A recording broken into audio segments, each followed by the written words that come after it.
C'est une petite révolution dans le paysage automobile français. Peugeot lancera dans quelques semaines son premier SUV, le 4007. Le 4007 a choisi d'adopter un look viril et même assez tape à l'œil. Au premier regard, on ne voit que l'immense bouche de calandre, sorte de masque de Hannibal Lecter dans Le Silence des agneaux. Les touches chromées ne manquent pas, tant sur les anti-brouillards, autour de l'imposant sigle Peugeot ou sur les marchepieds. Le reste est plutôt plaisant, mais profil et poupe de l'engin sont quasiment identiques à ceux du cousin Outlander.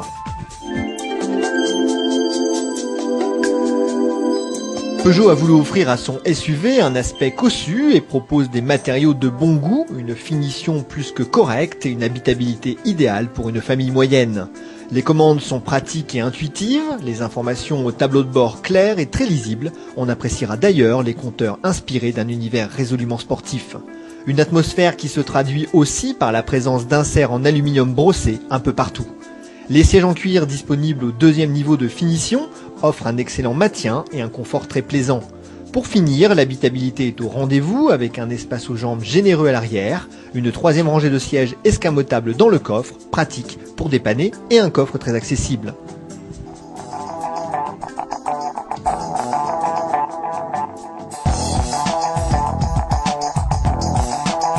À sa sortie en juillet, le SUV Peugeot sera animé par une unique motorisation diesel. Un 2,4 litres essence fera tout de même son apparition sur la gamme à la fin de l'année. Peugeot mise donc aujourd'hui sur le diesel, un 2,2 litres HDI que les 407 et 607 connaissent bien. Il se distingue toutefois par son unique turbo au lieu du biturbo initial. Un mariage qui fonctionne à merveille puisque le 4007 procure un florilège de sensations une fois le moteur en route. Fort de 156 chevaux et surtout d'un couple de 380 Nm disponible très tôt, le SUV s'autorise un 0 à 100 km/h en 9 secondes 9. Une seule critique sera émise à l'encontre du bloc HDI, sa sonorité et son niveau sonore en charge, fatigant à la longue. Le 4007 affiche un look de tout-terrain et les prédispositions qui vont avec.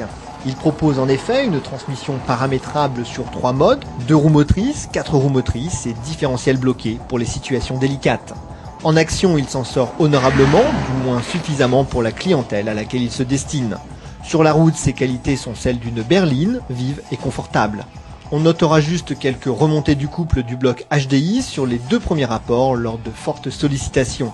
Le freinage est très satisfaisant et la prise en main de l'engin plutôt aisée. Conjuguant les principaux atouts des routières et des tout-terrains, le 4007 séduira par sa polyvalence indéniable.